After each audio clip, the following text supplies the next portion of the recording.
Bonjour et bienvenue sur Racines et Paroles pour une nouvelle histoire. Dans un quartier de Ouagadougou, au bord d'une grande route poussiéreuse, se dressait une maison que personne n'aimait vraiment longer après le coucher du soleil. Elle n'était pas abandonnée pourtant. Les murs étaient propres, les volets encore solides, la porte toujours verrouillée. Mais de cette maison s'échappait parfois un son insupportable. Des pleurs de bébé, longs, déchirants, impossibles à ignorer. Le plus étrange, c'est que personne n'y habitait avec un enfant. Aïcha, jeune femme de 27 ans, emménagea dans cette maison sans savoir ce que les voisins murmuraient derrière son dos. Pour elle, c'était une bénédiction. Un loyer bon marché, un quartier calme, pas de propriétaires trop curieux. Les premières nuits furent paisibles, jusqu'à la 4e. Ce soir-là, à 2h13, Aïcha fut tirée du sommeil par un pleur aigu. Un cri de nourrisson, si clair, si proche, qu'elle crut d'abord rêver. Elle se redressa dans son lit. Le son venait du salon. Son cœur se mit à battre fort. « Il y a un bébé chez moi ?» murmura-t-elle.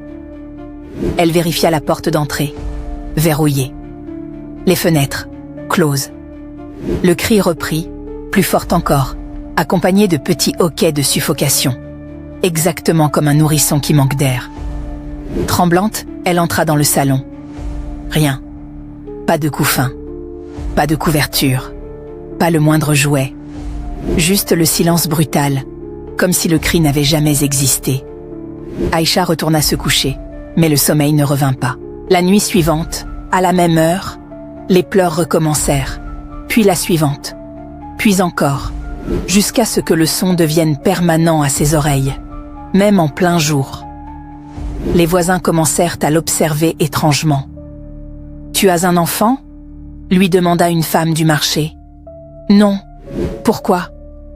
On entend souvent un bébé pleurer chez toi. » Aïcha pâlit.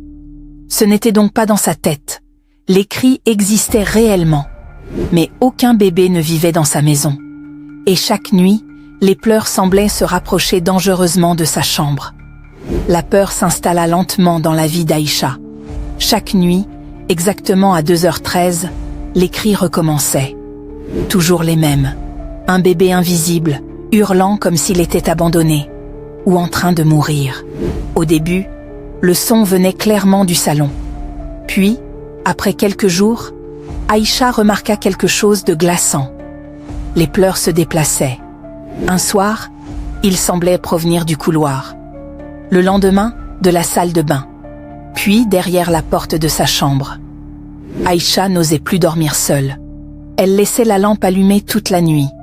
Elle plaçait des chaises contre la porte, comme si cela pouvait arrêter un son, ou quelque chose d'autre. Un matin, elle croisa son voisin Moussa, un veilleur de nuit. « Tu entends aussi les pleurs ?» demanda-t-elle d'une voix blanche. Moussa baissa les yeux. « Oui. Toute la rue les entend quelquefois. Tu sais d'où ça vient ?» Il hésita longtemps avant de répondre. « Avant toi, personne ne restait plus d'1 mois dans cette maison. » Le sang d'Aïcha se figea. « Pourquoi ? Parce que le bébé se rapproche à chaque locataire. » Cette phrase la frappa comme un coup dans la poitrine. « Comment ça ? Se rapproche ?» Moussa marqua une pause. « Les anciens disent que la première nuit, on l'entend loin. Puis, il finit par pleurer juste à côté du lit. C'est ce moment-là que les gens prennent la fuite, ou disparaissent. »« Disparaissent ?» Moussa hocha lentement la tête. 2 personnes n'ont jamais quitté la maison. On ne les a plus jamais revues. Cette nuit-là, Aïcha tenta de ne pas dormir. Elle s'asseya dans son lit, téléphone à la main, caméra allumée, décidée à enregistrer les pleurs pour prouver qu'elle ne devenait pas folle. À 2h12, un frisson glaça l'air. Puis, à 2h13 précise, le cri surgit. Un hurlement si violent qu'Aïcha lâcha presque son téléphone. Cette fois, le son venait de sous son lit. Aïcha se figea. Les pleurs étaient étouffés, comme si quelque chose respirait à peine, juste en dessous d'elle. Elle alluma la lampe d'un geste brusque. Silence. la caméra continuait de filmer. Mais sur l'écran, l'image tremblait étrangement comme si une silhouette invisible passait devant l'objectif. Puis un son fut enregistré. Un murmure féminin, rauque, presque inhumain. « Rends-moi mon enfant !» Aïcha hurla et comprit que le problème n'était pas seulement le bébé, mais la mère qui le cherchait. Aïcha ne dormit plus cette nuit-là. Elle passa l'aube assise sur son lit, la vidéo tremblante encore ouverte sur son téléphone. En réécoutant l'enregistrement, ses mains tremblaient tellement qu'elle faillit le faire tomber. On entendait clairement les pleurs, puis le souffle, et enfin cette voix basse « Rends-moi mon enfant !» Ce n'était pas une hallucination. Dès le lever du jour, elle courut chez Mama Thérèse, une vieille femme du quartier réputée pour voir ce que les autres refusent de regarder. Lorsque Mama Thérèse écouta la vidéo, son visage se figea. Cette maison, tu sais ce qu'elle était avant? Aïcha secoua la tête. Un lieu de mort. La vieille femme lui expliqua. Il y a 20 ans, une jeune femme appelée Nadège vivait ici, enceinte de 8 mois. Elle était seule, rejetée par sa famille, abandonnée par l'homme qui l'avait séduite. La honte l'avait enfermée dans la solitude. Une nuit, elle accoucha seule, sans aide. Mais l'enfant naquit faible. Très faible. Paniquée, Nadège tenta de chercher du secours. Mais il était trop tard. Le bébé mourut dans ses bras avant le lever du jour. La rumeur disait qu'elle perdit la raison. 3 jours plus tard, Nadège fut retrouvée pendue dans le salon. Le corps du bébé disparut. Personne ne sut jamais ce qu'elle fit du nourrisson, murmura Mama Thérèse. Aïcha sentit son estomac se nouer. Tu veux dire que... l'esprit du bébé? La vieille secoua la tête, lentement. Non, ce n'est pas l'enfant qui pleure. Alors, qui? Mama Thérèse fixa Aïcha droit dans les yeux. C'est la mère, elle pleure à travers son bébé. Le cœur d'Aïcha manqua un battement. Elle cherche quelqu'un pour prendre sa place. Une femme vivante dans cette maison. Quelqu'un à qui passer les cris, la douleur et le manque éternel. Et si elle trouve cette personne? Mama Thérèse parla d'une voix grave. La mère disparaît, et la nouvelle mère reste piégée avec les pleurs pour toujours. Aïcha blêmit. C'est ça qui est arrivé aux 2 précédents locataires? Oui, elles n'ont pas fui à temps. Cette nuit-là, Aïcha verrouilla chaque porte, brûla de l'encens béni, posa du sel aux entrées et pria jusqu'à en avoir la gorge sèche. À 2h13, les cris retentirent à nouveau. Mais cette fois, il venait dans sa chambre, juste à côté de son oreiller. Dans le noir, une silhouette apparut lentement. Une femme aux cheveux emmêlés, portant un bébé invisible contre sa poitrine vide. La visite avait commencé. La silhouette avançait sans bruit. La chambre semblait se refroidir à mesure que la femme spectrale approchait du lit. Aïcha resta paralysée, incapable de crier. Son corps refusait de bouger, comme si une force invisible l'avait clouée au drap. Et pourtant, les pleurs étaient assourdissants. Ils ne semblaient en plus venir d'un point précis. Ils résonnaient directement dans sa tête, vibrant jusque dans ses tempes. La femme s'arrêta au bord du lit. Ses yeux n'étaient que 2 cavités noires. Sa bouche restait entr'ouverte dans un rictus de douleur éternelle. Dans ses bras, Aïcha distinguait un mouvement vague, comme la forme d'un nourrisson dissimulé sous un voile d'air tremblant. « Où est mon enfant ?» murmura l'apparition. La voix était faible, mais déchirante, multipliée comme un écho. Le lit s'enfonça légèrement. Elle était montée dessus. Aïcha sentit un poids froid s'asseoir près de ses jambes. « Je ne sais pas », bégaya-t-elle. Le fantôme pencha la tête lentement, observant le ventre d'Aïcha, ses bras, sa poitrine. Puis, un frisson glacial parcourut la pièce. « Alors, je prends le tien. » Un souffle violent éteignit la lampe. La chambre plongea dans le noir absolu. Aïcha sentit soudain une douleur brûlante à l'abdomen, comme si on aspirait quelque chose au plus profond d'elle. Elle cria, mais aucun son ne sortit de sa gorge. Dans le silence, la voix spectrale chanta doucement une berceuse triste. Quand la lumière revint, grâce à un éclair lointain, la chambre était vide. Plus aucune silhouette, plus aucun cri. Mais Aïcha tremblait de tout son corps. Sur son ventre, une marque noire en forme de petite main était apparue. Le lendemain, elle retourna chez Mama Thérèse. Quand la vieille vit la marque, son visage se décomposa. Elle t'a choisi. Choisi, pourquoi? Pour devenir la prochaine mère du bébé qui n'existe pas. Aïcha éclata en sanglots. Comment on arrête ça? La vieille hésita longuement, comme si chaque mot pesait une tonne. Il existe un rituel d'interruption, mais il est dangereux. Je ferai n'importe quoi. Mama Thérèse soupira. Tu dois retrouver les restes du bébé disparu. Tant qu'il restera caché, l'esprit ne pourra jamais se reposer. Mais personne ne sait où il est. La mère le sait. Elle posa une main tremblante sur celle d'Aïcha. Et elle va t'y conduire. Au même moment, un léger pleur résonna dans la rue. Aïcha se retourna vers la fenêtre. Le son s'éloignait lentement. Comme quelqu'un qui l'appelait. Le soir tomba plus vite que d'habitude. Aïcha n'osa pas rester seule. Elle demanda à sa cousine Mariam de passer la nuit avec elle. Mariam, d'abord sceptique, accepta par inquiétude en voyant la marque noire sur le ventre d'Aïcha. On dirait une brûlure, mais ce dessin n'est pas normal. C'est une main de bébé, murmura Aïcha. La nuit s'installa dans un silence pesant. À 2h10, l'air de la maison devint glacial. Les bougies posées autour du salon commencèrent à vaciller. « Tu sens ça ?» chuchota Mariam. À 2h13, le premier cri s'éleva. Mariam pâlit aussitôt. « Mon Dieu, il est réel !» Les pleurs remplirent la maison, tournoyant d'une pièce à l'autre, comme si quelque chose courait à travers les murs. Puis la porte d'entrée s'ouvrit seule. Les cris sortirent dans la rue. « Elle veut que tu suives », souffla Mariam. Aïcha savait. Elle devait aller jusqu'au bout. Malgré la peur, elle sortit pieds nus dans la nuit, suivant les pleurs qui s'éloignaient dans l'obscurité. Mariam tenta de la retenir, mais ses bras passèrent dans le vide, comme si Aïcha devenait déjà intangible. Les cris conduisirent vers un vieux puits abandonné, au bord de la forêt. Une odeur de pourriture flottait dans l'air.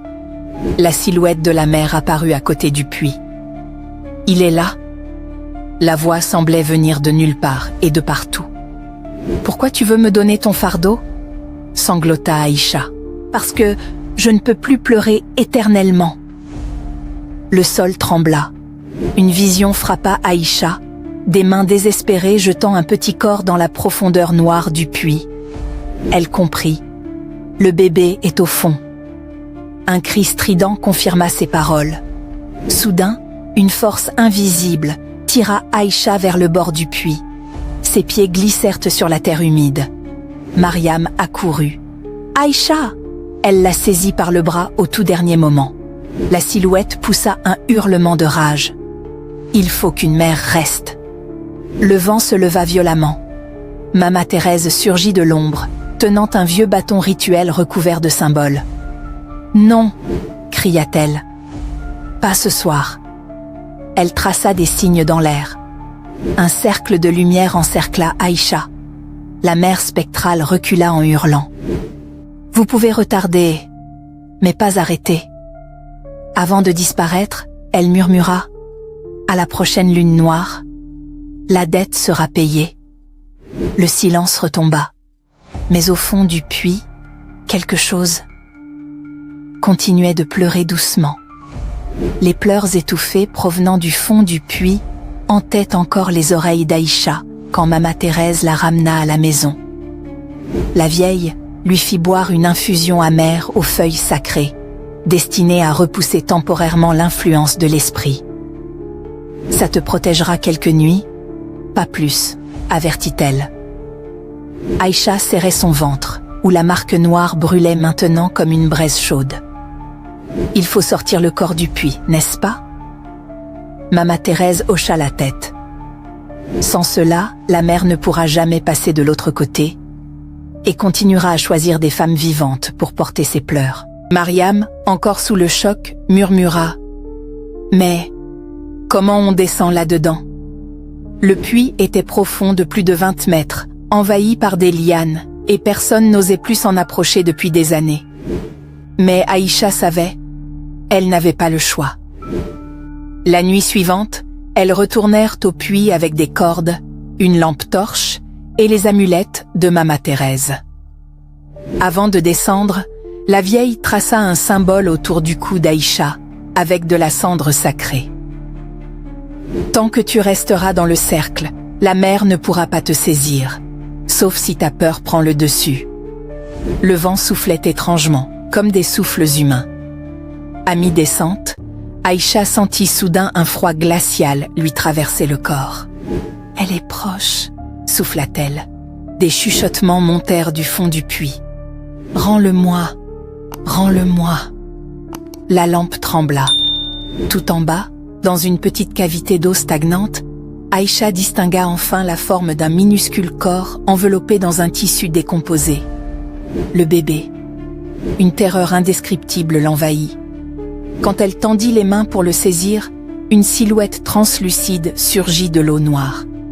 « Si tu le prends, tu prends ma place !»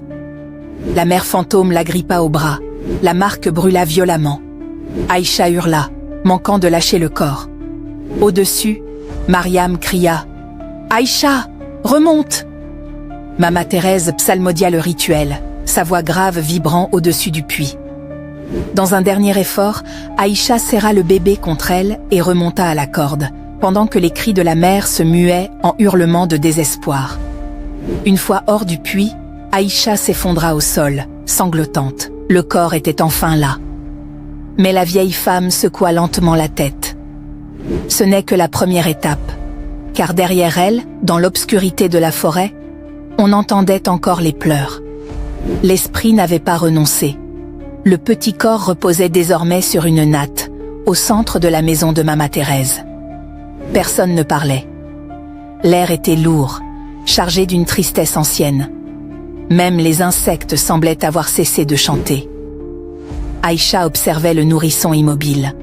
La marque sur son ventre tremblait faiblement, comme si elle répondait à la présence du bébé. « On doit faire l'inhumation rituelle avant la prochaine lune noire », déclara Mama Thérèse. « Sinon, l'esprit reviendra plus fort encore. » Mais le rituel exigeait une dernière condition. Pour que la mère accepte de partir, il faut qu'elle entende une femme vivante lui rendre son enfant de cœur. Aïcha comprit aussitôt. « C'est moi. » Mariam tenta de protester, mais Mama Thérèse approuva d'un signe grave. « Oui, elle t'a choisi. Tu es déjà lié à elle. » La nuit de l'enterrement arriva. Dans la clairière, une petite tombe avait été creusée au pied d'un grand fromager. Des bougies formaient un cercle autour du bébé, enveloppé d'un tissu blanc. Le vent était immobile. Mama Thérèse entama les chants ancestraux. À mesure que les paroles résonnaient, les cris reprirent doucement. Mais cette fois, ils semblaient venir du corps même du nourrisson, pourtant inerte. L'air se déchira. La mère apparut entre les arbres. Son visage n'était plus vide. 2 sillons de larmes noires coulaient de ses yeux fantomatiques. « Il est à moi !» La terre frissonna sous ses pas. Aïcha s'avança. Ses mains tremblaient. « Ton enfant est là. Tu n'as plus besoin de rester. » La mère secoua la tête lentement. « Tu portes ma place. Tu pleures comme moi désormais. » La marque brûla à nouveau. « Alors prends-le !» cria Aïcha. « Prends-le et pars. » La silhouette recula soudain. « Je ne peux pas, » murmura-t-elle. Une mère qui abandonne son enfant une première fois est condamnée à errer, à trouver quelqu'un qui pleure pour elle. Mama Thérèse éleva la voix. « Le rite peut rompre cette malédiction, mais Aïcha doit choisir. » Elle se tourna vers la jeune femme. « Si tu continues, tu risques de perdre une partie de ton âme à jamais. Et si je m'arrête? Alors l'esprit prendra ton corps entièrement. Aïcha posa les 2 mains sur son cœur. Je continue. Elle se mit à chanter doucement, reprenant la berceuse fantôme entendue la nuit de l'attaque, mais en y ajoutant ses propres paroles, pleines d'amour et de paix. Le vent changea. La mère poussa un cri étouffé. Ce n'est pas la bonne voie. Mais déjà, la terre autour de la tombe vibrait. Quelque chose se préparait. Un choix lastique approchait. Le chant d'Aïcha se fit plus puissant, plus sûr. Chaque note semblait remplir l'espace, chassant peu à peu les cris de détresse. Mama Thérèse frappait doucement son bâton contre le sol, marquant le rythme ancien du rituel. Les bougies commencèrent à vaciller en même temps, leurs flammes s'effilant comme soufflées par un vent invisible. La mère spectrale se mit à reculer. « Arrête! Tu ne comprends pas ce que tu fais. » La marque sur le ventre d'Aïcha brûlait maintenant intensément. La douleur montait, traversant ses entrailles comme des aiguilles de feu, mais elle continua de chanter. « Tu peux partir, » murmura-t-elle dans la berceuse. « Ton bébé repose. Il n'est plus seul. » La silhouette se mit à trembler. Autour du petit corps, la terre commença à se refermer d'elle-même, grain après grain, comme guidée par une volonté invisible. La mère hurla. « Si je pars, je deviens rien. »« Tu deviendras le repos, » répondit doucement Aïcha. La voix d'Aïcha vibra dans la clairière avec une force étrange. La berceuse n'était plus seulement un chant. Elle devenait un acte de libération. L'ombre s'agenouilla soudain. Pour la première fois, ses traits s'adoucirent. Le regard vide se changea en peine pure. « J'ai eu si peur, » murmura-t-elle. « J'ai laissé mon enfant. Maintenant je le cherche sans fin. » Aïcha s'approcha et posa la main à travers la silhouette. « Tu peux le retrouver ?»« Autrement. » À cet instant, la marque noire se fissura comme une croûte brûlée. Un filet de lumière s'en échappa, reliant le ventre d'Aïcha au petit corps enterré. Les cris cessèrent subitement. Un silence absolu s'abattit sur la clairière. Un silence si profond qu'il fit battre les cœurs trop fort. Mais Mama Thérèse blêmit. « Ce n'est pas fini. »« Quoi ?» murmura Mariam. La vieille leva lentement la tête vers la forêt. L'esprit de la mère est affaibli, mais la malédiction du pleur ne vient pas seulement d'elle. Un souffle glacial passa entre les arbres. Une présence plus lourde se fit sentir. Quelque chose d'autre a nourri cette douleur pendant 20 ans. Dans la pénombre, des formes noires commencèrent à se rassembler autour de la clairière. Mama Thérèse recula. Les dévoreurs de pleurs. Des esprits qui se nourrissent des cris humains. Si la mère disparaît, ils viennent réclamer leur dû. Un grondement sourd monta. Et pour la première fois depuis des semaines, un nouveau cri retentit. Mais ce n'était plus celui d'un bébé. C'était le cri monstrueux des ombres. Le hurlement des ombres fit vibrer l'air comme une tempête invisible. Les bougies s'éteignirent toutes d'un seul coup, plongeant la clairière dans une obscurité surnaturelle. Seule la tombe du bébé diffusait encore une faible lueur blanchâtre. Les formes noires glissaient autour du cercle rituel, sans visage, sans corps précis.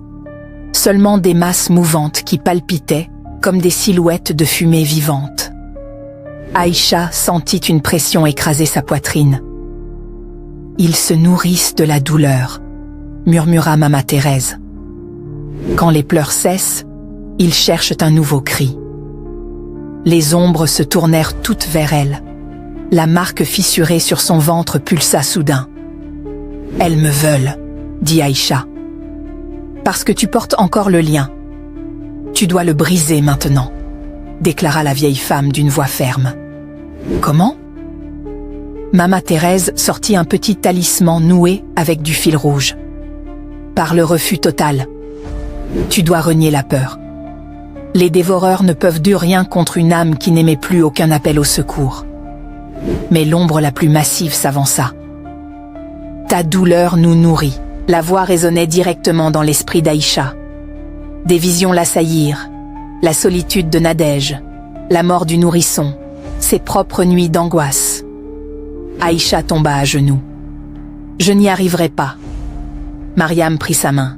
« Si, tu n'es plus seule. » Mama Thérèse frappa le sol. « Regarde-les sans peur. Refuse d'être leur source. » Aïcha leva les yeux vers les masses sombres. « Vous n'avez aucun pouvoir sur moi. » La douleur montait encore, mais elle respira longuement, rassemblant chaque parcelle de courage.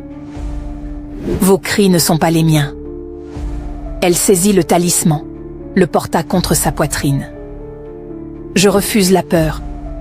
Je refuse la douleur héritée. Les pleurs s'arrêtent ici. » Un souffle traversa la clairière. Les ombres reculèrent brusquement, comme brûlées par ses paroles. « Non !» hurlèrent-elles. La marque noire se désagrégea en poussière lumineuse.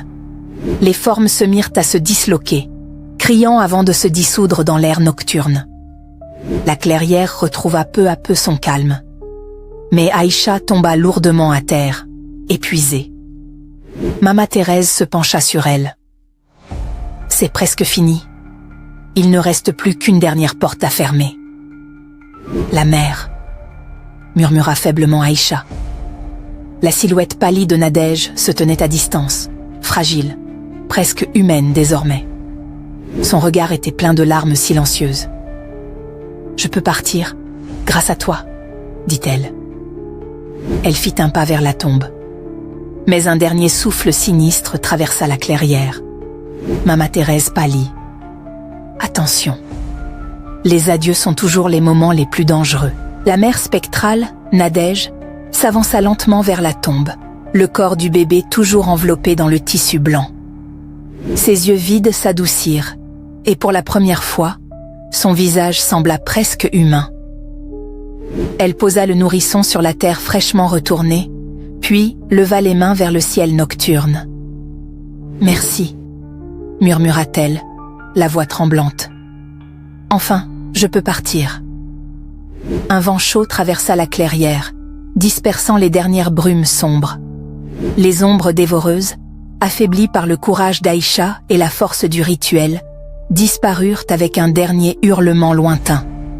Le silence retomba, profond et pur, seulement troublé par le souffle léger du vent dans les feuilles.